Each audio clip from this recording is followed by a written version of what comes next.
Hello friends, இப்போ இந்த வீடியோவில் என்ன பார்க்க போகிறோம் அப்படின்னு பார்த்தீங்கன்னா June 18, 2020 Hindu news paper news analysis பார்க்க போகிறோம். இல்லை ஏதாவது உங்களுக்கு டவுட் இருந்ததுன்னா கீழே டிஸ்கிரிப்ஷனில் எங்கள் டெலகிராம் குரூப் லிங்க் இருக்குது, அதில் ஜாயின் பண்ணிக்கோங்க. And UPSC current affairs related doubts நீங்கள் அங்கே கேட்கலாம். அண்ட் மறக்காமல் இந்த சேனலுக்கு சப்ஸ்கிரைப் பண்ணிக்கோங்க. இன்றைக்கி உங்கள் நியூஸ் பேப்பரில் ஃபுல்லாக பார்த்தீங்க அப்படின்னா இந்தியா சைனா ஃபேக்டர் தான் இருக்குது. ஓகேங்களா, நம்ம ஏன்னா 20 பேர் வந்து என்னென்னா இறந்து போயிருக்காங்க. அண்ட் இதில் முக்கியமான ஒரு விஷயம் என்ன அப்படின்னு பார்த்தீங்கன்னா, இன்னும் நம்ம நிறைய ராணுவ வீரர்கள் வந்து என்னென்னா நிறைய பேர் மிஸ் ஆகியிருக்காங்க. ஓகேங்களா, அந்த மிஸ் ஆன ராணுவ வீரர்கள் என்ன பண்ணுறாங்க, எங்கே இருக்கிறாங்க அப்படின்ற விஷயம் நமக்கு தெரியலை, அவ்வளோதான். ஸோ இதுதான் வந்து என்ன நம்ம நியூஸில் பார்க்காது, இதில் எக்ஸஸாக கொடுத்து வச்சுருக்கிறோம். இதை தவிர வேறு என்ன அப்படின்னு பார்த்தீங்கன்னா, உங்களுக்கு இது எப்படி வந்து என்னென்னா நமக்கு கொஷின்ஸ் வரும். ஓகேங்களா, இது அனுதாபத் இது நம்மளுடைய கஷ்டமான விஷயந்தான். பட் இதில் வந்து எப்படி கொஷின் வரும் அப்படின்னு நம்ம யோசிச்சு ஆகணும். ஓகேங்களா, ஸோ இதில் எப்படி அப்படின்னு பார்த்தீங்கன்னா, நான் முழுக்க உங்களுக்கு சொன்னது முன்னாடி என்னென்னா ஜஸ்ட்டு வந்து என்ன லொக்கேஷன் பேஸ்டு கொஷின்ஸ் தான் இந்த மாதிரி இன்டர்நேஷ்னல் லெவலில் இந்த மாதிரி வார் ரிலேட்டட் மாதிரி நமக்கு வர்றதில் எந்த இடத்துல லொக்கேஷனில் அந்த ப்ராப்ளம் வந்துச்சு அப்படின்றத கேட்கலாம். ஓகேங்களா, இது வந்து ஃபஸ்ட்டு கேட்கலாம். இதுக்கு அடுத்து என்ன அப்படின்னு பார்த்தீங்கன்னா, உங்களுடைய சிலபஸில் ஹிஸ்ட்ரி சிலபஸ், ஓகேங்களா, உங்களுடைய ஹிஸ்ட்ரி சிலபஸில் எப்படி இருக்கும் அப்படின்னு பார்த்தீங்கன்னா, உங்களுக்கு அப் டு நமக்கு 1947 வரைக்கும் தான் நமக்கு ப்ரிலிம்ஸ். ஓகேங்களா, ஆஃப்டர் 1947 போஸ்ட் இண்டிபெண்டன்ஸ் வந்து நமக்கு மெயின்ஸுக்கு தான் இருக்குது. ஸோ அப்போது மெயின்ஸுக்கு தான் என்ன பண்ணுவாங்க அப்படின்னு பார்த்தீங்கன்னா, போஸ்ட் இண்டிபெண்டன்ஸில் உங்களுக்கு இந்தியா சைனாவில் நடந்த அந்த பஞ்சசீல் அப்படின்ற ஒரு கொள்கை இருக்குது. இந்தியா சீனாவுக்கு இடையில் பஞ்சசீல் அப்படின்ற ஒரு ஒப்பந்தம் நடைபெறும். ஓகேங்களா, அந்த ஒப்பந்தம் வந்து அரௌண்ட் 1950s கிட்ட நடைபெறும். அந்த ஒப்பந்தத்துப்படி என்ன பண்ணுவாங்க அப்படின்னு பார்த்தீங்கன்னா, ரெண்டு பேரும் அவங்களுடைய டெரிட்டோரியல் சாவர்னிட்டியை வந்து மதிக்கணும், ரெண்டு பேர் வந்து அந்த இன்டெகிரிட்டியை பாதுகாக்கணும். அண்ட் என்ன அப்படின்னு பார்த்தீங்கன்னா, ஒருத்தர் மேலே வந்து போர் தொடுக்கக்கூடாது. இதெல்லாம் பஞ்சசீல் கொள்கையாக இருக்கும். அண்ட் 1955 56 என்ன பண்ணிடுவாங்க அப்படின்னா, நம்மளுடைய ஏரியாவை ஆக்குப்பை பண்ணிடுவாங்க ஜம்மு அண்ட் காஷ்மீரில். ஸோ எப்போவுமே வந்து பார்த்திங்கன்னா சைனா வந்து என்னென்னா அவங்க கொடுக்குற அக்ரிமெண்ட்டாக இருக்கட்டும், அவங்க கொடுக்குற வந்து அதர் அந்த கமிட்மெண்ட்ஸாக இருக்கட்டும், அதை எப்போவுமே அவங்க ஃபாலோ பண்ணுறது இல்லை அப்படின்ற மாதிரியான விஷயங்கள் வந்து இருக்குது. ஓகேங்களா, ஸோ இது எல்லாமே வந்து உங்களுக்கு போஸ்ட் இண்டிபெண்டன்ஸ் மெயின்ஸ் கொஷினில் கேட்கலாம். ஸோ இது வரைக்கும் பார்த்தீங்க அப்படின்னா உங்களுக்கு கடந்த ஒரு 3 வருஷமாக உங்களோட மெயின்ஸ் கொஷினில் போஸ்ட் இண்டிபெண்டன்ஸ் கொஷினே இல்லை. ஓகேங்களா, போஸ்ட் இண்டிபெண்டன்ஸ் கொஷின் கேட்கறது இல்லை. ஸோ மேபி இந்த தடவை post independence related and India China relationship ரிலேட்டடாக கேட்கறதுக்கான சான்சஸ் இருக்குது. ஓகேங்களா, இது வந்து பேப்பர் 1ல் வந்து நீங்கள் எந்த மாதிரி வந்து ஹேண்டில் பண்ணணும் அப்படின்றது போஸ்ட் இண்டிபெண்டன்ஸில் நீங்கள் ஹேண்டில் பண்ணுவீங்க. ஓகே, பேப்பர் 2ல் அதை எந்த மாதிரி ஹேண்டில் பண்ணுவாங்க அப்படின்னு பார்த்தீங்கன்னா, உங்களுக்கு டிப்ளமசி ரிலேட்டடாக ஹேண்டில் பண்ணுவாங்க. அண்ட் இன்டர்நேஷ்னல் ரிலேஷன், மல்டிலேட்டரலிசம், பைலேட்டரலிசம் இப்படின்னு வந்து அதை வந்து என்ன பண்ணுவாங்க அப்படின்னு பார்த்தீங்கன்னா உங்களுக்கு கொஷின் மாதிரி கேட்பாங்க. இப்போ நம்மளும் சைனாவும் இருக்கிற ஆர்கனைசேஷன்ஸ் அப்படின்னு சொல்லி பார்த்தீங்க அப்படின்னா, யுனைடெட் நேஷன் ஆர்கனைசேஷன் இப்போ நம்ம யுனைடெட் நேஷனோட செக்யூரிட்டி கவுன்சிலில் வந்து என்னென்னா நான் பெர்மனன்ட் மெம்பராக செலக்ட் ஆகிட்டோம். ஓகேங்களா, ஸோ அந்த மாதிரியான விஷயம். அண்ட் செக்யூரிட்டி கவுன்சிலில் நம்ம பெர்மனன்ட் மெம்பர் ஆகிறதுக்கான விஷயம். ஏன்னா சைனா தான் அதை அப்போஸ் பண்ணிக்கிட்டு இருக்காங்க. யூஎன் செக்யூரிட்டி கவுன்சிலில் நம்மளால் பெர்மனன்ட் மெம்பர் ஆக முடியாமல் இருக்கிறதுக்கு காரணம் சீனா தான். ஓகேங்களா, ஸோ இந்த மாதிரியான விஷயங்கள். அண்ட் வந்து சீனா வந்து வர்றதுக்கு முக்கியமாக வந்து என்ன அப்படின்னு பார்த்தீங்கன்னா 1947 1948 அந்த ரேஞ்சில் என்ன இருக்கும் அப்படின்னு பார்த்தீங்கன்னா, இந்தியா வந்து பெர்மனண்ட் மெம்பராக வந்து வர்றதுக்கான சான்சஸ் இருந்திருக்கும். பட் இந்தியா வராமல் போயிடுக்கும். ஓகேங்களா, அது அந்த நேரத்தில் இருந்த டிப்ளமசி ஒரு இதனால அந்த முடிவை எடுத்திருப்பாங்க. ஓகேங்களா, ஸோ அதுக்கடுத்து இப்போ வந்து என்னென்னா கரண்ட்டாக வந்து நம்ம பெர்மனன்ட் கவுன்சில் இதுக்கு வந்து ரெடி பண்ணிக்கிட்டு இருக்கோம். பட் அது நடக்கிற மாதிரி தெரியல. நடக்கிறதுக்கு சான்ஸ் ரொம்ப ரொம்ப ரொம்ப கம்மி. ஓகேங்களா, ஏன்னா சைனாட்ட வீட்டோ பவர் இருக்குது. அந்த வீட்டோ பவர்னால என்ன பண்ணுவாங்க அப்படின்னா, அங்கே எந்த ரிசொல்யூஷன் கொண்டு வந்தாலும் அதை கேன்சல் பண்ணுறதுக்கு அவங்களுக்கு அதிகாரம் இருக்குது. ஓகேங்களா, ஸோ இந்த மாதிரி வந்து செகண்ட் பேப்பரில் வந்து என்ன சைனா இந்தியாவோட ரிலேஷன்ஷிப் ரிலேட்டடாக, அந்த டிப்ளமசி ரிலேட்டடாகவும், சைனா இந்தியா ரிலேஷன்ஷிப் வேர்ல்டு லெவலில் எப்படி இருக்கும், India US relationship how it affects சைனாஸோட ரிலேஷன்ஷிப், இந்த மாதிரியான கொஷின்ஸ் வந்து உங்களுக்கு செகண்ட் பேப்பரில் வர்றதுக்கான வாய்ப்பு இருக்குது.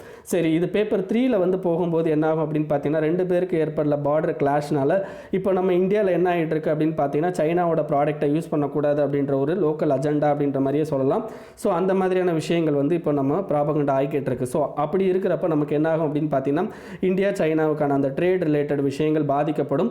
ஆஸ் வெல் அஸ் பார்த்தீங்க அப்படின்னா, இந்தியா ஆல்ரெடி வந்து என்ன ஃபாரின் டைரக்ட் இன்வெஸ்ட்மெண்ட்டில் தெர் இஸ் சம் ரெகுலேஷன்ஸை வந்து கொண்டு வந்திருக்காங்க. அது என்ன ரெகுலேஷன் அப்படின்னு பார்த்தீங்கன்னா, இப்போ லேட்டஸ்ட்டாக வந்த ரெகுலேஷன் அது உங்களுக்கு என்ன வந்துருமா ஏப்ரல் மந்தில் வந்துன்னா அந்த ரெகுலேஷன் வந்திருக்கும். அந்த ரெகுலேஷன் என்ன அப்படின்னு பார்த்தீங்கன்னா உங்களுக்கு foreign direct investment, automatic route, government ரூட்டுன்னு 2 இருக்குது.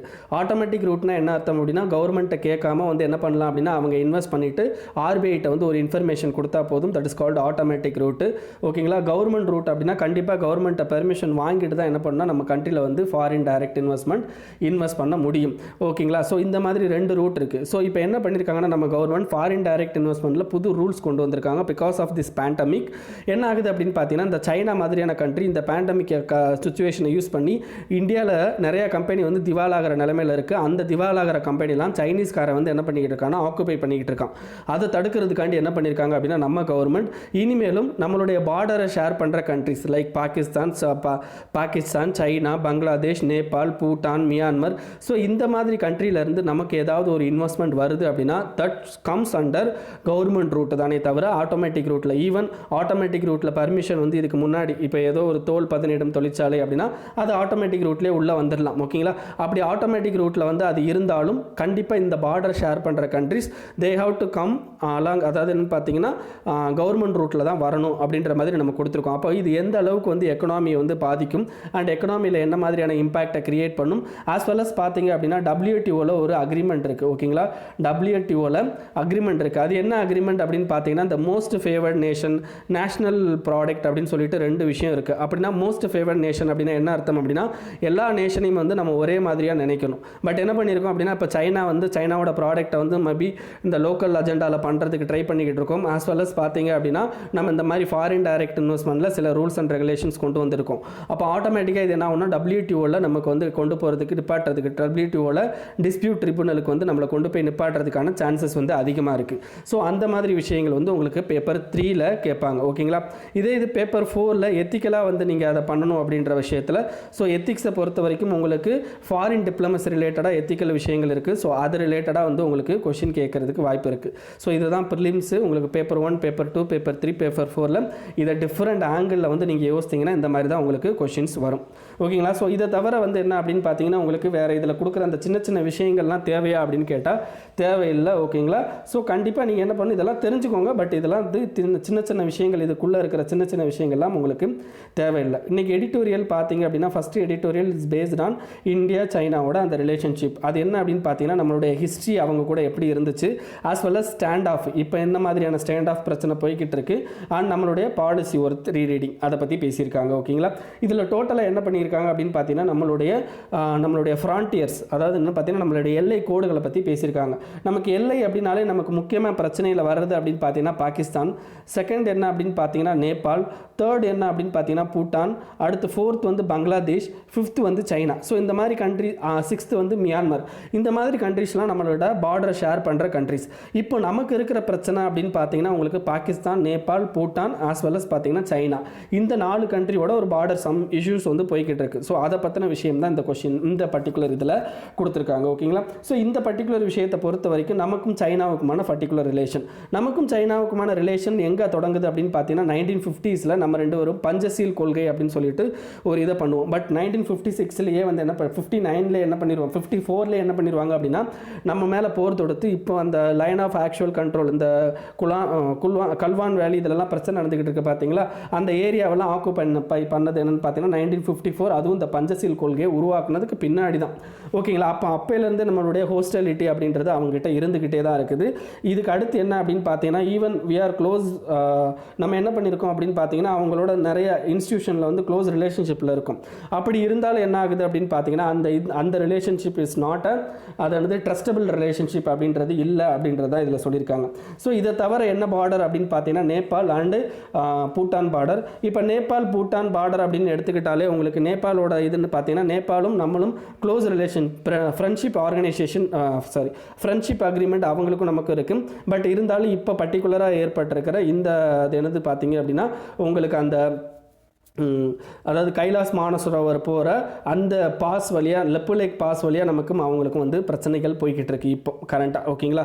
இதை தவிர பூட்டான் அப்படின்னு பார்த்தீங்கன்னா உங்களுக்கு சிக்கிம் ஏரியாவில் நம்ம சிக்கிமை வந்து இந்திரா காந்தி பீரியடில் நம்ம கண்ட்ரியோட இணைச்சிருப்போம். அதுக்கடுத்து என்னென்னு பார்த்தீங்கன்னா சிக்கிம் பக்கத்தில் இருக்க டோக்லாம் அப்படின்ற ஏரியாவும் நமக்கு பூட்டான் சைனாவுக்கும் இஷ்யூ போய்கிட்டு இருக்கும். இதுதான். இதுக்கடுத்து என்ன அப்படின்னு பார்த்தீங்கன்னா அருணாச்சல் பிரதேஷில் என்ன மாதிரினா சைனாவோட இஷ்யூ. ஸோ அதை தடுக்கிறதுக்காண்டி நம்ம என்ன பண்ணியிருப்போம்னா இந்தியன் ஃப்ரான்டியர் அட்மினிஸ்ட்ரேட்டிவ் சர்வீஸ், அது எப்படி ஐஏஎஸ் ஐபிஎஸ் இருக்கோ அதே மாதிரி இந்தியன் ஃப்ரான்டியர் அட்மினிஸ்ட்ரேட்டிவ் சர்வீஸ் அப்படின்னு சொல்லிட்டு ஒன்று கொண்டு வந்திருப்போம்.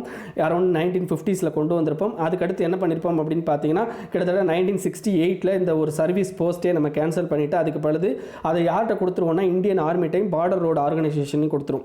ஸோ இதுதான் நம்மளுடைய ஹிஸ்ட்ரி ரிலேட்டட் டு பார்டர். ஓகேங்களா. இதில் முக்கியமானது அடுத்து நம்ம இப்போ சைனாவோட ஃபேக்டர் தான் நமக்கு பெரிய பிரச்சனையில் போய்கிட்டு இருக்கு. அப்போ சைனாவோட ஃபேக்டர்னு பார்க்கும்போது திபெத் அடுத்து ஒரு முக்கியமான இஷ்யூ என்னன்னு தான் திபெத்துக்கும் நமக்கு என்ன பிரச்சனை, திபெத் எங்கே தான் இருக்குது அப்படின்னு பார்த்தீங்கன்னா உங்களுக்கு இப்போ இந்தியாவோட பார்டர் அப்படின்னு பார்த்தீங்கன்னா உங்களுக்கு இப்போ இந்தியாவோட பார்டர் அப்படின்னா இப்போ வந்து உங்களுக்கு ஜம்மு அண்ட் காஷ்மீர், அதுக்கடுத்து கீழே வந்தீங்க அப்படின்னா இந்த இடத்துல நேபாள் வரும், அதுக்கடுத்து பூட்டான் வரும். ஸோ ஓகேங்களா. இந்த பர்டிகுலர் இந்த ஏரியாவில் இருக்கிறதுக்கு பேர் என்னன்னு பார்த்தீங்கன்னா திபெத். இந்த திபெத் வந்து அட்டானமஸ் ரீஜியன் மாதிரி வந்து என்ன இப்போதைக்கு செயல்பட்டு இருக்காங்க. திபெத்தோட தலைவர்கள் அப்படின்னு பார்த்தீங்கன்னா தலாய் லாமா அப்படின்னு சொல்லுவாங்க. இந்த தலாய் லாமா அப்படிங்கிறவங்க என்ன பண்ணியிருப்பாங்க அப்படின்னு பார்த்தீங்கன்னா அங்கே ஏற்பட்ட லோக்கல் ப்ராப்ளத்தினால, ஏன்னா அவங்க வந்து சுதந்திரம் கேட்டிருப்பாங்க, பட் சைனீஸ் கவர்மெண்ட் வந்து கொடுக்க மாட்டாங்க.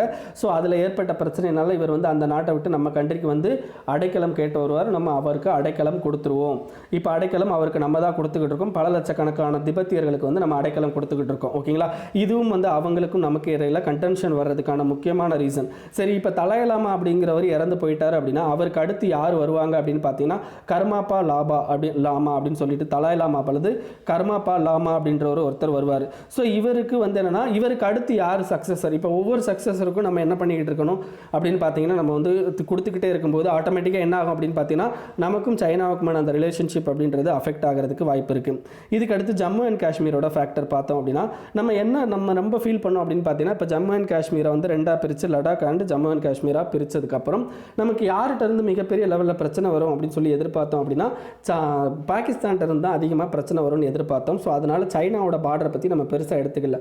பட் சைனா என்ன பண்ணிட்டா அப்படின்னா இப்படி லடாக்கில் வந்து என்ன பண்ணுறாங்க அப்படின்னு பார்த்தீங்கன்னா சென்ட்ரல் கவர்மெண்ட்டோட டைரக்ட் ஆதிக்கம் வரும்போது ஆட்டோமேட்டிக்காக வந்து என்னன்னா நம்மளுடைய சாவர்னிட்டி பாதிக்கப்படும் அப்படின்னு சொல்லிட்டு அவன் என்ன ஆகிட்டான் அப்படின்னு பார்த்தீங்கன்னா உங்களுக்கு அதிகமாக வந்து எக்ஸைட் ஆகி இப்போ என்ன ஆகிட்டு இருக்கு அப்படின்னு பார்த்தீங்கன்னா இந்த பிரச்சனை போய்கிட்டு இருக்கு அப்படின்றது தான் இந்த பர்டிகுலர் ஆர்டிக்கிளில் பேசியிருக்கிறாங்க. ஓகேங்களா.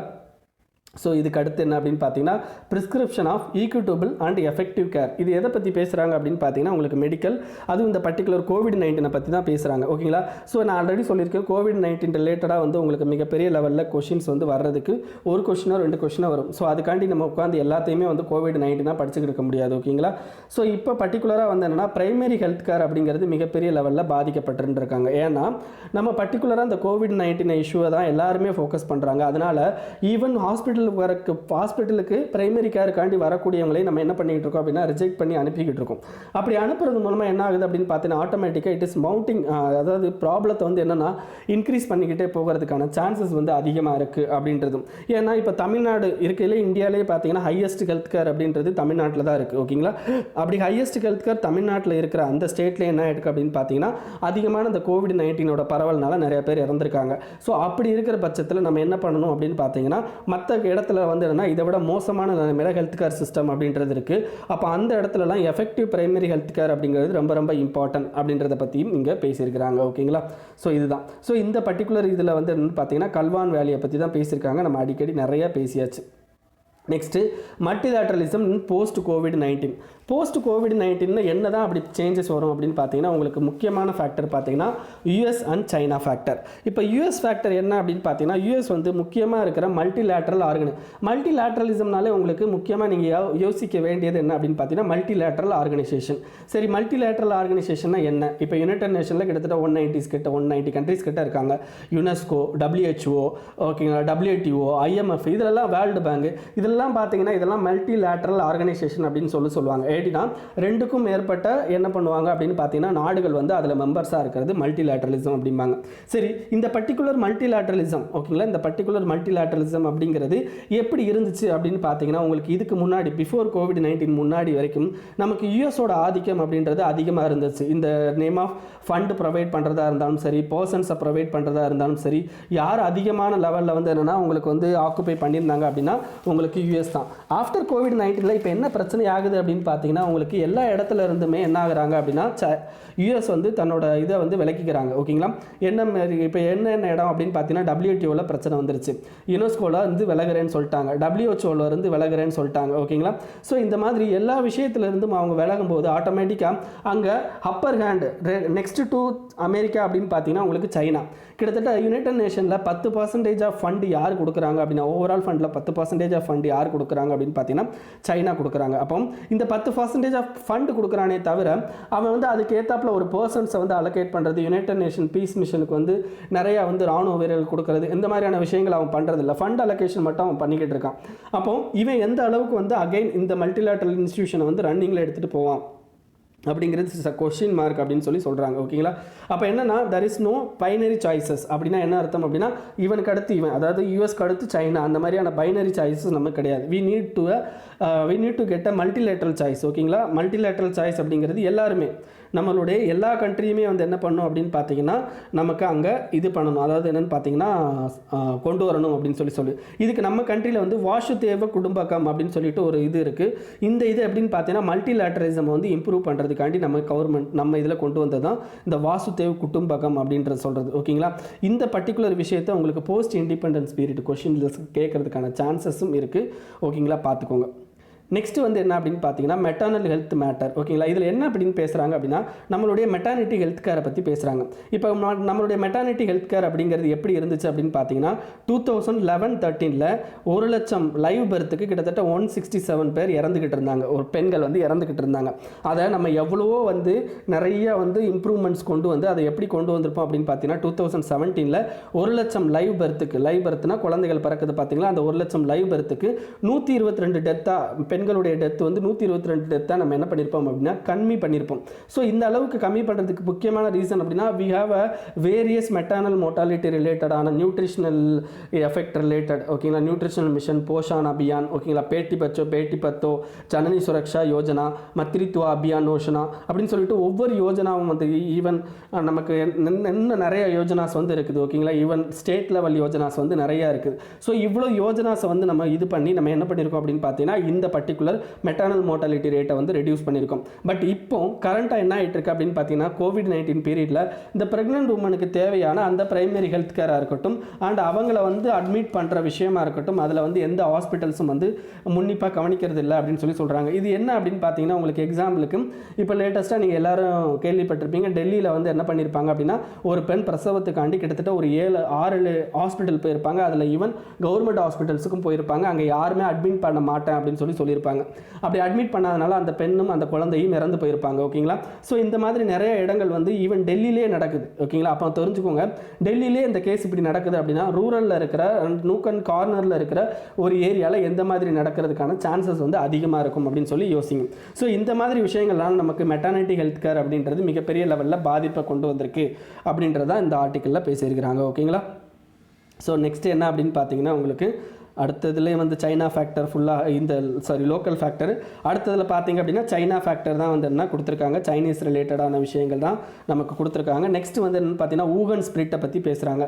ஊகன் ஸ்பிரிட் இஸ் நாட், ஊகன் ஸ்பிரிட்னா வேறு ஒன்றும் இல்லைங்க, நமக்கும் அவங்களுக்குமான ரிலேஷன்ஷிப். இந்த ஊகானில் வந்து என்ன பண்ணியிருக்கும் அப்படின்னு பார்த்தீங்கன்னா நமக்கும் சைனாவுக்கும் இடையில் ஒரு இன்ஃபார்மல் சம்மிட் நடந்திருக்கும். அந்த ஊகான் சம்மிட்டுக்கு அப்புறமா தான் நமக்கு என்னென்னா மாமல்லபுரம் சம்மிட் அப்படின்னு சொல்லிட்டு ஒரு சம்மிட் நடந்திருக்கும். ஸோ ஊகான் தான் ஃபர்ஸ்ட் இன்ஃபார்மல் சம்மிட்டு, அதுக்கடுத்து என்னன்னா Mamallapuram second informal summit. So Wuhan ஸ்பிரிட்டுக்கு அடுத்து தான் நம்ம என்ன பண்ணியிருப்போம் அப்படின்னு பார்த்தீங்கன்னா ஊகானில் நம்ம 2 பேரும் பேச்சுவார்த்தை நடத்திருப்போம். அதுபடி என்னன்னா வருஷத்துக்கு ஒரு தடவை நம்மளாம் மீட் பண்ணி பேசணும் அண்ட் நம்மளுக்கு ரிலேட்டடான ப்ராப்ளத்தை வந்து சால்வ் பண்ணணும். அதாவது ஹையர் லெவல் ஹெட்னா அந்த அவங்களோட பிரசிடென்ட் நம்மளுடைய பிரைம் மினிஸ்டர் மீட் பண்ணி பேசுறது அப்படின்றது வந்து அந்த ஊகான் ஸ்பிரிட்டில் முக்கியமானது. அண்ட் அதை தவிர என்னன்னா 2 கண்ட்ரியும் சேர்ந்து இந்த பைலேட்ரல் ரிலேஷன்ஷிப்பை இம்ப்ரூவ் பண்ணுறது, அதுக்கடுத்து என்ன அப்படின்னு பார்த்தீங்கன்னா டெரரிசம் வந்து ரெடியூஸ் பண்ணுறது, பிரிக்ஸு, ஓகேங்களா, United Nation as well as பார்த்தீங்கன்னா சாங்காய் கோஆப்ரேஷன் ஆர்கனைசேஷன், இதிலெல்லாம் வந்து என்ன அப்படின்னு பார்த்தீங்கன்னா நம்மளுடைய அந்த ரிலேஷன்ஷிப்பை வந்து இம்ப்ரூவ் பண்ணுறது, இதெல்லாம் தான் ஊகான் ஸ்பிரிட்டு. பட் என்ன ஆயிருக்கு, இந்த ஊகான் ஸ்பிரிட்டு அப்படியே என்ன ஆயிடுச்சு அப்படின்னு பார்த்தீங்கன்னா மோசமான நிலைமையில் கல்வான் வேலியோட ஸ்பிரிட்டாக மாறிடுச்சு. ஓகேங்களா, கல்வான் வேலியோட ஸ்பிரிட் அப்படின்னா என்னன்னு பார்த்தீங்கன்னா உங்களுக்கு இப்போ நமக்கும் அவங்களுக்கும் நடந்துக்கிட்டு இருக்க அந்த பிரச்சனையை தான் கல்வான் வேலி ஸ்பிரிட் அப்படின்னு சொல்லி சொல்கிறாங்க. ஓகேங்களா, நெக்ஸ்ட் என்ன அப்படின்னு பார்த்தீங்கன்னா MLAs pull out of Manipur government. அதாவது என்னென்னு பார்த்தீங்கன்னா இதில் நீங்கள் என்ன தெரிஞ்சுக்கணும் அப்படின்னா ஆன்டி டெஃபெக்ஷனில் 10th ஷெடியூலை பற்றி படிச்சுக்கோங்க, அவ்வளோதான். மற்றபடி வேறு எதுவும் இல்லை. ஆன்டி டெஃபெக்ஷனில் 10th ஷெடியூலை பற்றி மட்டும் படிச்சுக்கோங்க, வேறு எதுவும் தேவை கிடையாது. இதில் வேறு எதுவும் நீங்கள் படிக்கணும்னு அவசியம் இல்லை.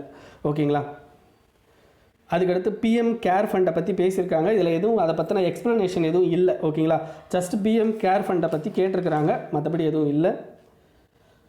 அதுக்கடுத்து வேர்ல்டு நியூஸ்லேயும் எதுவும் அந்த அளவுக்கு இம்பார்ட்டன்ட் இல்லை. அண்ட் ஆஸ் வெல் அஸ் பார்த்தீங்கன்னா பிஸ்னஸ் நியூஸ்லேயும் அந்த அளவுக்கு இம்பார்ட்டன்ட் இல்லை. ஓகேங்களா, இன்றைக்கி நியூஸ் அவ்வளோதான் ஃப்ரெண்ட்ஸ். இது உங்கள் ஃப்ரெண்ட்ஸோட ஷேர் பண்ணிக்கோங்க. அண்ட் மறக்காமல் இந்த சேனலுக்கு சப்ஸ்கிரைப் பண்ணிக்கோங்க. Thank you friends.